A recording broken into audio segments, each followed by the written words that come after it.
दोस्तों, आज की कहानी है बहू अब तुम्हें डरने की जरूरत नहीं है। दोस्तों, कहानी शुरू करने से पहले अगर आपने हमारे चैनल को सब्सक्राइब नहीं किया है तो सब्सक्राइब कर लीजिए ताकि आपके पास पहुंचे हर नया वीडियो। सॉरी मम्मी जी, आप नाराज मत होइए, मैं अभी साफ कर देती हूँ, कहते हुए एक हाथ में बच्चा और एक हाथ में पोसा लिए फर्श साफ करने लगी सुरभा। मैंने कहा ही था इसे इस साल नहीं जाते हैं, लेकिन नहीं, दिवाली है तो घर जाना है। देखा, पूरे घर का नक्शा बिगाड़ दिया है तुम्हारे बच्चों ने। टीवी में ही नजरें गड़ाए बोले पति मानव, और मुंह से शब्द निकलते निकलते रुक गए सावित्री जी के। सावित्री जी सुरभा की सासू माँ हैं, मन की बड़ी अच्छी हैं, बहुत प्यार करती हैं अपने बेटा बहू से, लेकिन उनकी कुछ ज्यादा ही सफाई की आदत बहुत डरा देती है सबको। वे तो स्लो खुद करती है इसलिए समझ जाता है, लेकिन मानव खाने के बाद अपनी प्लेट भी नहीं उठाते और सिड इसे करते हैं जैसे सफाई की जिम्मेदारी उनकी ही हो। सुमित्रा जी भी ऐसे तो कभी ऊंची आवाज में बात नहीं करती किसी से, लेकिन कोई चीज इधर से उधर हुई या एक तिनका भी दिख गया कहीं तो भूल जाती हैं कि सामने पति हैं, बच्चे हैं या कोई और।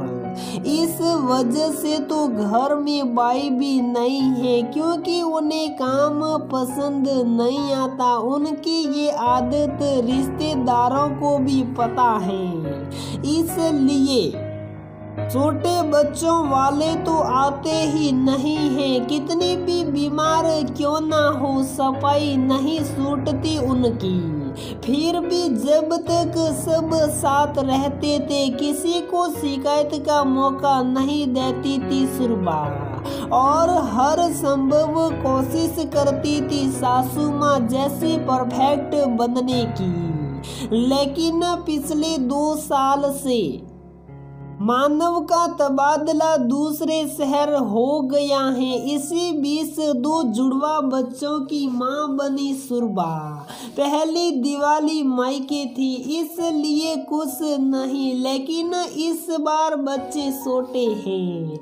ऐसा नहीं है कि बच्चों के आने के बाद आए ही नहीं। मानव और सुरभा या मम्मी पापा मिलने नहीं गए, लेकिन बच्चे भी तब तक चलना भागना शुरू नहीं करते, तब तक तो काम ज्यादा नहीं बढ़ता। चलता शुरू हुआ नहीं कि चीजें बिखरना शुरू हो जाती है। सुरभा के बच्चे भी अब चलने लगे हैं, एक हो तो और भी संभाल ले, लेकिन 2-2 के पीछे भागना वाकई दुष्कर है। उस पर 4 सास के बराबर एक पति देव बैठे बैठे चिढ़ते रहेंगे और सफाई का गाना गाते रहेंगे, लेकिन मदद नहीं करेंगे। ऐसे में जब सुरभा ने दिवाली पर घर जाने की बात कही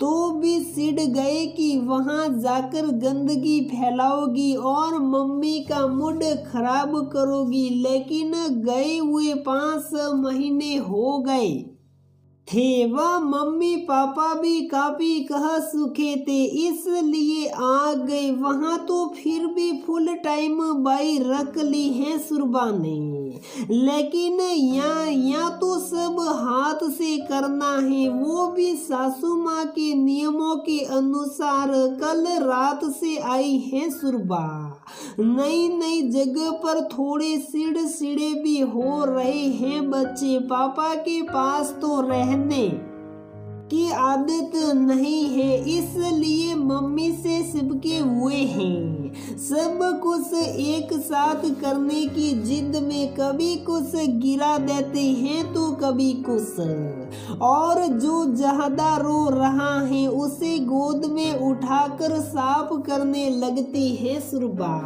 सुबह से देख रहे हैं सास ससुर, ना ठीक से खाया है ना तैयार हुई है सुरबा।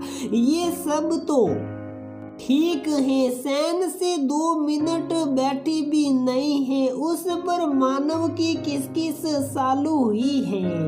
क्या हुआ मम्मी, आप कुछ बोल नहीं रही हो? हाँ क्या बोले, इसका यही चलता रहता है, ना घर संभालना जाता है ना बच्चे, इसीलिए आपको भी ज्यादा आने के लिए नहीं बोलता हूँ, क्योंकि आपको गंदगी पसंद नहीं आएगी। मैं भी इस बार इसीलिए आना नहीं चाहता था, लेकिन सुरबा नहीं मानी। खींचते हुए बोला मानव, बोलेगी तो तब ना जब तुम बोलने का मौका दोगे। गुस्से से बोले पापा, सही कह रही हैं तुम्हारे पापा, वहाँ भी सारा दिन ऐसे ही करते हो, बक बक बक बक। एक बात बताओ, तुम पति हो या उसकी सास? हंसते हुए बोली मम्मी, अरे आप तो मजाक करने लगी, आपको गुस्सा नहीं आ रहा अपना घर बिखरा देख कर? आश्चर्य से बोला मानव, नहीं बेटा अब गुस्सा नहीं आता। धीरे से बोली मम्मी, क्यों इन 2 सालों ने सिखा दिया है कि घर क्या होता है? पता है पिछले साल भी तुम नहीं आए थे, तुम लोग नहीं थे तो कोई और भी नहीं आया हैप्पी दिवाली करने, और मेरा ये साफ सुथरा घर चिढ़ाता रहा मुझे कि घर चमक रहा है लेकिन रौनक नहीं है। पड़ोसियों के घर में बच्चों का शोर बार बार पूछ रहा था मुझे कि कहाँ है तुम्हारे घर की खुशहाली। सच कहूँ तो जब से तुम लोग गए हो अच्छा ही नहीं लगता घर में, माना पहले से ज्यादा साफ रहता है।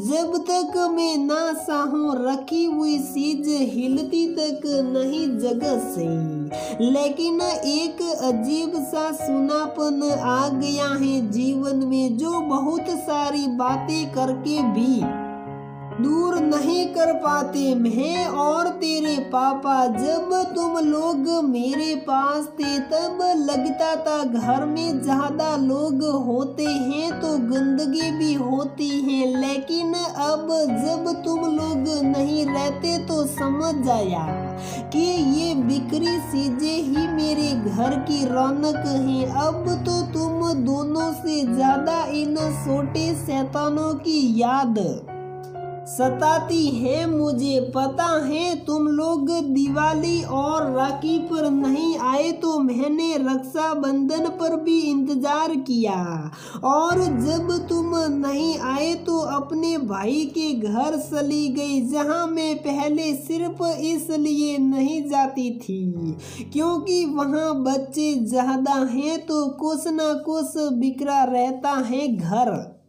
लेकिन इस बार गई तो भाई भाभी के चेहरे पर जो परिवार के साथ रहने की संतुष्टि और इस बिखराव में छुपी रौनक देखी तो अपनी साफ सफाई एक बीमारी लगने लगी मुझे। फिर भी आदत तो कहाँ जाएगी, लेकिन बहू अब तुम्हें डरने की जरूरत नहीं है। मुझे खुशी होगी अगर मेरे पोता पोती मेरे घर का नक्शा बदल दे। तरस गई हूँ मैं उस गंदगी के लिए। गला भर आया सुमित्रा जी का।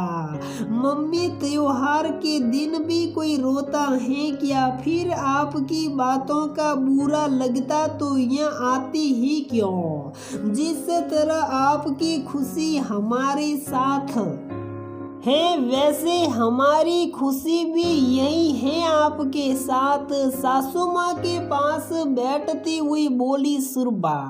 सही कहा बेटा, असली खुशी तो अपनों के साथ ही है। त्योहार तो बस एक बहाना है, मेरे लिए तो मेरे बच्चे घर आए वही दिन त्योहार है। सुरभा के सर पर हाथ घूमते हुए बोली, मम्मी जी देख ले, एक सास तो सुधर गई, अब तेरी बारी है, एक बात बता दो। सोफे पर बैठे बैठे बक बक करने की बजाय मदद करने से सफाई जल्दी हो जाती है। मैं भी तेरी मम्मी की पूरी मदद करना हूँ। मानव का कान खींचते हुए बोले पापा, और सब हंस पड़े। तो दोस्तों, हमारी ये कहानी यहीं पर समाप्त होती है। अगर आपको हमारी ये कहानी पसंद आती है तो प्लीज वीडियो को लाइक करें, शेयर करें और हमारे चैनल को सब्सक्राइब जरूर करें।